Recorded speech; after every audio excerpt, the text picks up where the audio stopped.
What is up, guys? It is Quinn here, back with another video. And over the last few weeks, few days, we've been seeing a few players really start to rise in the rankings, whether they're later round guys who are jumping up full rounds, or maybe they're going earlier on in drafts, but they're moving up, half a round, a few slots. If you're going at the top 2 rounds and you're moving up 3-4 draft positions, that's pretty significant in terms of ADP. So I'm going to talk through 5 players who are rising up draft boards and then kind of go through whether or not I think this is fair and whether or not I think you guys should be taking them at their new prices. So let's just jump right into the first player, and this is going to be Alvin Kamara. And I actually talked about Alvin Kamara in a video where I was going through players rising up my ranks. So now we've seen Alvin Kamara move up to around an early second round pick. Earlier on in the offseason, he was going maybe mid-third round, 2-3 turn. We obviously had the uncertainty with his suspension. We didn't know if he'd be missing time, all of that stuff. As we're getting closer and closer to the season, it seems less and less likely that he will get suspended. So now he's moving up to, an early second round pick. In my rankings, he is my RB7, number 12 overall. So I actually think this is very fair. I think if you're getting him at the 1-2 turn, at this point with what we know about his suspension, I definitely think you're getting a very strong value. Like I talked about in my other video, his court date keeps getting pushed farther and farther back. We've seen, some of the big time NFL reporters come out, talk about how it seems unlikely that he does get suspended this season. And for fantasy, that's really all I need to know. There's obviously a certain amount of risk drafting him because I guess potentially, you're getting into mid-season, maybe something progresses and he gets hit with a suspension. That does seem like it's not super likely, and so there is some risk. But in my opinion, like if Kamara had no suspension, no legal issues at all, he would be going as a mid-first round pick. So if you're getting him 1-2 turn, early to mid-second round, I just feel like that's a risk that I'm willing to take. Kamara is just locked in as a fantasy stud. In his 5 NFL seasons, he has finished between 17.8 and 25.2 PPR points per game. So as his worst season, 17.8 points per game. Typically, that's a mid to high-end RB1 option. He was still a mid-tier RB1 last year with just a brutal supporting cast. We have Jameis Winston coming back. The offensive line is going to be healthier, more weapons around him, take some pressure off of Kamara. So I really love Kamara at this new price. He's someone I'm definitely going to be targeting in the early second round. And so I think, this new adjustment is definitely fair. This next player has probably been on the biggest rise, and that is Dameon Pierce. He's all the way up to running back 24 on Underdog. Maybe in some of your home leagues, more casual leagues, maybe, people haven't caught on. Maybe he's not going that high, but I could also see someone in your league, hopping online, doing some research. They hear about Dameon Pierce and how all of a sudden they want to draft him in round 6, round 5. I could totally see that happening. Right now, he's going more around the 7th round.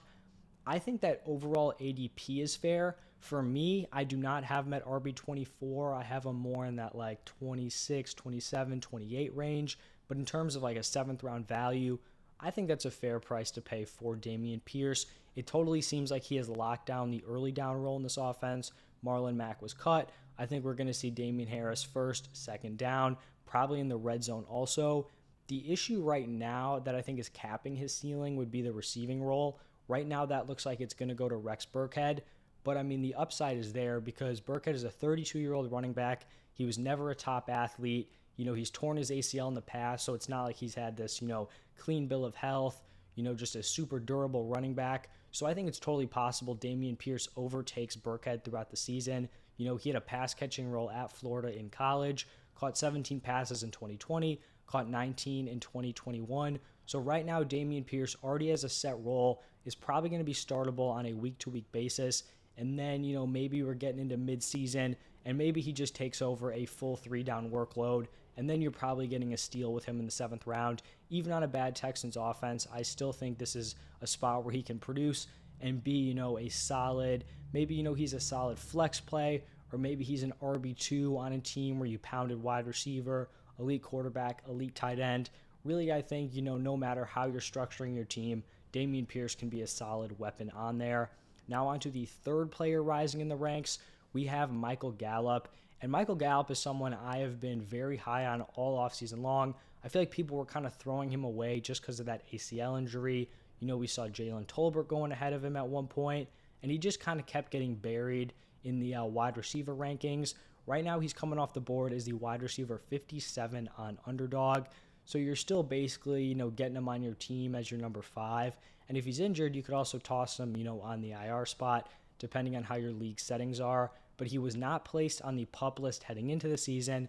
That means he made the 53-man roster. That's good news, for his return timetable. Jerry Jones came out and said that if week 1 was the Super Bowl, Michael Gallup would be playing. So basically what he means by that is that Michael Gallup can play, if it was a super important game, but they're kind of playing, the long game here. They don't want to rush him back, and then maybe he suffers a setback, isn't ready. So it looks like if he could play week 1, maybe they rest him week 1, week 2, maybe even week 3, but I would expect him to be back in the first quarter of the season, early on in 2022 here. And so I think he should firmly be drafted as the Cowboys' second wide receiver. I don't think Jalen Tolbert should be drafted ahead of him at this point. If we're getting Michael Gallup back early on in the season, he should definitely be the number 2 there. And if we look back, the last time that Michael Gallup was the number 2 wide receiver on his offense, he finished as the wide receiver 18 in points per game. That was before the Cowboys drafted CeeDee Lamb, so he was playing behind Amari Cooper. Obviously, I'm not expecting that type of finish coming off the ACL. Likely isn't going to be, 100% of the same guy. But I still think Michael Gallup is someone who you should be snagging as your wide receiver 5. If you're getting him as your number 5 wide receiver, I think you're, doing yourself a great service. And now on to another wide receiver. We've got Isaiah McKenzie. And McKenzie is someone who's probably going to fly under the radar in most casual leagues. Your home leagues, you're playing with guys from the office, whatever it is, they're probably not going to be super aware of who Isaiah McKenzie is. On Underdog, he's being drafted as the wide receiver 61. So maybe even, in your normal drafts, he's someone on waivers. But whether or not you're in position to draft him, Isaiah McKenzie is definitely a name you should know. Even if he's not on a roster, he's someone you should be looking at off of waivers, maybe as a big week 1, someone to just keep your eye on at this point. Because right now, Isaiah McKenzie is beating out Jamison Crowder for the slot role. You've got Stephon Diggs, Gabriel Davis, and then Isaiah McKenzie in the slot. This is a role where we saw Cole Beasley be very productive from over the last few years. In his 3 seasons with the Bills, he had 10-plus points per game in all 3 of those seasons, and then he had 13.8 PPR points per game in 2020. That was his best season. It's not insane production, but 13.8 points per game, that's someone you can toss in your flex. And, he did it pretty consistently with volume. So if you're in a PPR league, probably a decently high floor. But I think the reason why McKenzie is super exciting is that when we look at the games that Cole Beasley missed, McKenzie just balled out. So Beasley missed 1 game in 2020 and 2021. I know this is a small sample size, but it's just something to be a little bit excited about. So in 2020, Cole Beasley missed week 17. That means McKenzie steps in, he plays that Cole Beasley role, catches 6 passes for 65 yards, 2 touchdowns, and 24.5 PPR points. Then in 2021, Cole Beasley misses week 16. McKenzie catches 11 passes for 125 yards and a touchdown, 29.4 PPR points. It's not bad when in the last 2 years you've had 2 starts and you scored 29.4 and 24.5 points. So he clearly has at least a little bit of talent here. He's going to be plugging into that role. So I'm not saying he's going to be doing that on a consistent basis. He's not going to be the next, elite slot weapon. But like I said at the beginning, just someone to watch. Maybe in a deeper league, he's your last wide receiver. Maybe you have a deep bench, whatever it is, you snag him. Or just someone you have to have your eye on, because I'm guessing the more casual, fantasy football player probably doesn't even know that this guy exists. And now on to the 5th and final player who is rising up draft boards. It is Michael Carter. So, I think people were pretty high on Michael Carter after the 2021 season. He was the best running back on the Jets, at least for fantasy. He was someone, who gave you flex value, an RB2 play later on in the season. And, it looked like he was going to be the guy. Then we go into the NFL draft. The Jets spend top draft capital on Breece Hall, and it kind of looks like Michael Carter is being left for dead. So he kind of falls into this back end of the handcuff range. That's where he's being drafted now on most platforms. Potentially, if you're in a more casual league, this maybe is a spot where one of your league mates remembers him from last year. It's like, oh, this guy was decent, and snags him earlier than he should be picked. But I think, he's typically going to be going behind your Alexander Madisons, your Rashad Whites, those players. And I think that's fair, but I also think he should be more in the bottom of that tier as opposed to being, way behind those players, because right now Michael Carter is slotted in to be the running back one. Everyone was making a huge deal about this, for Breece Hall. I am still very, very in on Breece Hall. This is not a situation where I'm like, oh, Carter's going to be the guy the entire season. Breece Hall is done, don't draft him. I'm still in on Breece Hall. But I also think Michael Carter is a decent player to, throw a late round draft pick on, because the running back one on any team should be owned. I do not think he's going to hold on to this role the entire season. Let me just throw that out there. I think Breece Hall is going to overtake him. I think early on it might be a 55-45 split with Michael Carter leading. He has the NFL experience, but I think eventually Breece Hall will likely beat him out. But I still think this is a spot where early on in the season, maybe in bigger leagues, Carter could be someone you throw into the flex. And then once he starts to lose work, or I guess if he starts to lose work, then he turns into a decent handcuff option behind Breece Hall. So I just think Carter should be going more in that, back end of those top handcuff range, as opposed to going, by the Ty Davis prices and these players who are in more ambiguous situations and haven't locked down that, handcuff role in their offenses. So those are 5 players rising up the ranks.